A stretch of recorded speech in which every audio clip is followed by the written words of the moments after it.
Hello, xin chào mọi người, chào mừng mọi người đã đến với kênh YouTube của mình. Nếu mà bạn nào có follow kênh của mình từ trước thì cũng sẽ để ý thấy là video cuối mà mình up thì cũng đã hơn 1 tháng rồi.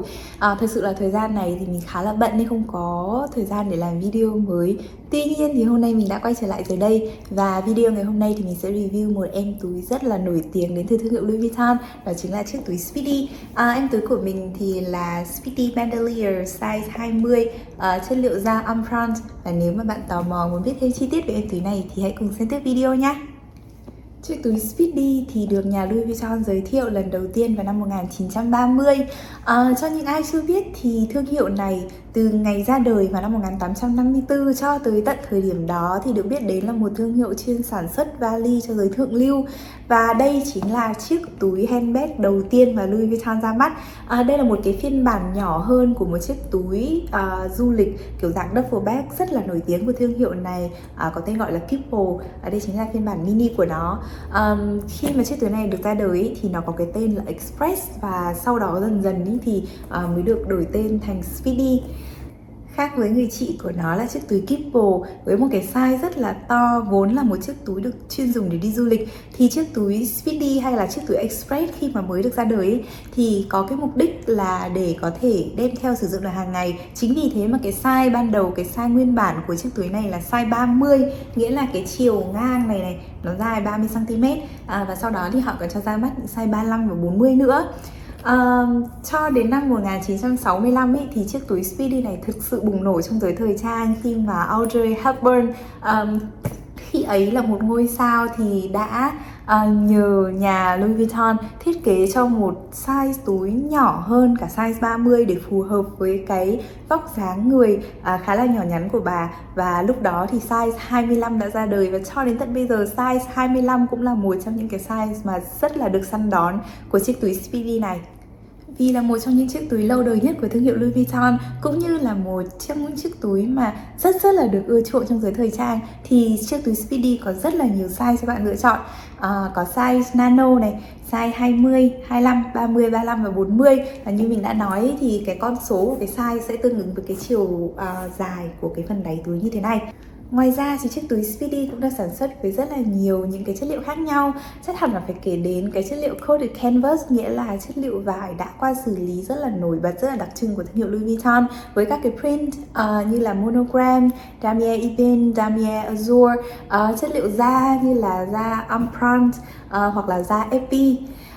Và đương nhiên thì vì chiếc túi quá là iconic này cũng tương tự như chiếc túi Neverfull của Louis Vuitton, đây là một trong những cái mẫu túi mà được sản xuất với rất là nhiều những cái phiên bản giới hạn tùy theo từng collection, những cái collab với những cái người nghệ sĩ khác nhau. Mình sẽ để ở đây một vài những cái hình ảnh của những cái print, những cái chất liệu mà đặc biệt cho những cái limited collection đó.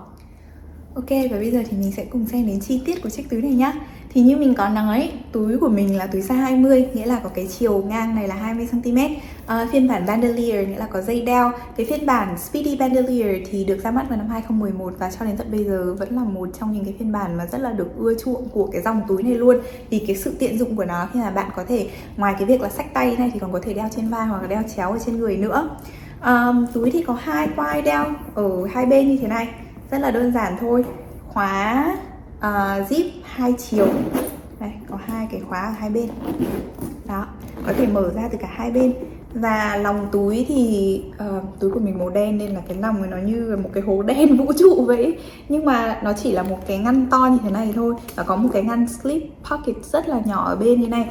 Mình thì kiểu hay để như kiểu là chìa khóa xe hoặc là kiểu một cái thẻ credit, rồi kiểu như là ergo cho kiểu con trai mình nếu mà có hay chạy nhảy bị sức sẹo lung tung thì là những cái vật dụng mà nó nhỏ nhỏ một chút để mình không phải kiểu thò tay vào và lục khắp cái túi để tìm. Chiếc túi này của mình thì được ra mắt vào tháng 9 năm 2021 và mình đã đặt mua em ấy từ cái ngày đầu tiên mà em ấy có ở trên trang web chính thức của Louis Vuitton luôn. Phải nói thật là trước khi mà mình quyết định mua em này thì mình đã đọc rất là nhiều review, xem rất là nhiều YouTube video rồi những cái hình ảnh ở trên mạng xã hội về chiếc túi này. Mặc dù là chiếc túi này thì rất là được ưa thích rồi và nó cũng nhận được rất là nhiều review tốt, tuy nhiên thì một cái điều mà cứ làm cho mình suy nghĩ mãi đó là trước khi mà cái túi này ra đời thì cái size nhỏ nhất của túi này là size 25. Và đối với bản thân mình thì mình thấy là size 25 vẫn hơi to so với cái mục đích sử dụng hàng ngày của mình. Lúc đó ấy, thì túi đã có cái size nano rồi thì phải, nghĩa là nó nhỏ hơn như thế này một chút. Tuy nhiên ấy, thì cái thiết kế của cái khóa này ở cái túi nano ấy mình không hề thích. Để mình sẽ giải thích cho mọi người xem. Cái túi này của mình, mọi người có để ý thấy là cái khóa này nó đi hết cái chiều ngang của thân túi và nó được kéo xuống ở hai bên một chút.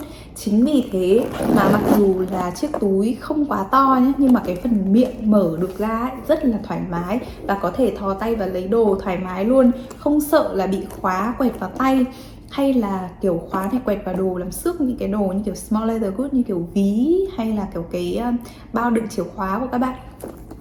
Cái phiên bản nano ấy, mặc dù là rất là nhỏ xinh và rất là nhiều người yêu thích, tuy nhiên thì mình cũng đã đọc được rất là nhiều những cái review họ complain là do cái khóa ấy, nó ngắn, nó chỉ bằng ngang với cái chiều ngang của túi thôi, mà cái túi nano nó còn ngắn hơn như thế này nữa, nên là cái phần miệng túi nó không mở được quá rộng, và cái việc mà thò tay vào lấy đồ hay là cất đồ ấy nó rất là vướng, dễ gây kiểu xước tay hoặc là kiểu chày xước cho những cái món đồ của mình. Nói về nhược điểm của chiếc túi Speedy thì phải nói thật là với cá nhân mình, chiếc túi này không có một nhược điểm gì cả. Từ khi mà mình mua nó về thì mình sử dụng rất là nhiều, và đặc biệt trong khoảng 2-3 tuần trở lại đây, khi mà mình phải di chuyển nhiều, đi mua đồ rồi dọn dẹp nhà cửa rất là nhiều liên tục, mình cần một chiếc túi vừa đủ để có thể đựng được tất cả những cái đồ dùng cần thiết hàng ngày của mình, và lại được làm bằng một cái chất liệu mà kiểu bền, mình không sợ là nó dễ bị kiểu xước chày các thứ ấy, thì đây là một cái lựa chọn kiểu vô cùng tuyệt vời cho bản thân mình luôn. Thứ nhất là cái dây đeo túi này nó có một cái độ dài rất là vừa phải. Mình đang chỉnh ở cái độ dài ngắn nhất vì mình cũng khá là kiểu thấp ý, thì cái túi này nó đeo lên nó rất là vừa với lại cả người của mình. Ngoài ra thì nó còn có rất là nhiều những cái nút chỉnh ở đây, để mình xem nào, nó có 5 cái nút chỉnh tất cả, nghĩa là cái dây này nó rất là dễ sử dụng cho kiểu những người từ thấp đến cao. Thứ hai là cái dây này có thể tháo được ra hoàn toàn. Chính vì thế nên là bạn có thể sử dụng một cái dây khác nếu mà bạn muốn, hoặc là chỉ cầm tay không như thế này thôi, xách theo như thế này ấy, nó rất là dễ thương và kiểu có thể phù hợp đi chơi từ ban ngày cho đến kiểu đi hẹn hò buổi tối, xách theo cũng rất là xinh luôn. Thứ ba nữa thì đây là một chiếc túi nhỏ mà có võ mọi người ạ. Trông nó nhỏ nhỏ xinh xinh như thế này thôi nhá, nhưng mà đựng được cả thế giới. Nhất là với một người như mình, khi mình đi ra đường thì cái quan trọng nhất đối với mình là chìa khóa xe này, ví này, khẩu trang này và nước rửa tay, chỉ cần có 4 thứ đấy thôi. Nên là cái túi này là quá là đầy đủ rồi. Điện thoại thì thường xuyên là mình cầm trên tay, nhưng mà nếu mà bạn muốn thì hoàn toàn có thể nhét điện thoại vào đây luôn. Mình có cái điện thoại 13 Max Pro, tất cả cái size to nhất ý, thì bỏ vào đây cũng thoải mái lọt thỏm luôn. Và mình nghĩ là với cái chiều dài này thì kể cả một cái ví full size bạn cũng có thể bỏ vào đây được rất là thoải mái luôn. Một điều nữa ấy, thì là cái chất liệu da Empreinte này của Louis Vuitton ấy, rất là bền.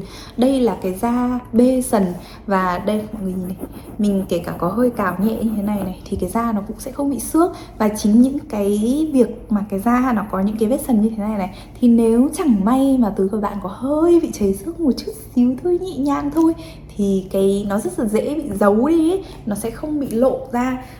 Thật sự là túi này của mình dùng bao nhiêu tháng nay rồi, đến tận bây giờ ngồi soi mình thấy nó cũng không có vết xước gì, trông vẫn như mới luôn mọi người ạ. Form dáng của chiếc túi Speedy thì khá là đứng form, và cái chất liệu da này nó không quá nặng nhé. Mặc dù là rất là bền, thế nhưng mà vẫn có một cái độ kiểu mềm mại vừa phải ấy. Nên là cái túi này ấy, khi mà mình đeo ở trên người ấy, vì là cái da này nó có thể kiểu có cái gọi là hơi có cái độ đàn hồi ấy, nó sẽ hơi ép vào người mình một chút như thế này, cho nên nó sẽ thuôn theo cái khuôn người của mình, nó không bị chĩa ra quá nhiều đâu. Thành ra là khi mà đi di chuyển ấy, mình không cảm thấy nó quá bị vướng, và nó cũng không có dễ kiểu bị va đập vào những cái đồ vật khác đâu. Mình thấy thực sự là cái size này là một cái size mà rất là vừa vặn đối với mục đích sử dụng của mình luôn. thoại của mình thì đã gần hết pin rồi nên có lẽ là mình sẽ kết thúc video ở đây thôi. Nếu mà bạn đã xem đến tận bây giờ thì chắc hẳn là đã biết suy nghĩ của mình với chiếc túi này rồi đúng không? Mình highly recommend chiếc túi Speedy này cho bất cứ ai muốn tìm kiếm một em túi nhỏ xinh nhưng mà lại đựng được cả thế giới, có thể đeo đi chơi cả ngày rồi đến tối tháo dây ra cầm tay không như này đi date cũng vẫn rất là xinh luôn. Ok, vậy là video của mình đến đây là kết thúc rồi. Chào tạm biệt và hẹn mọi người trong những video sau. Bye bye!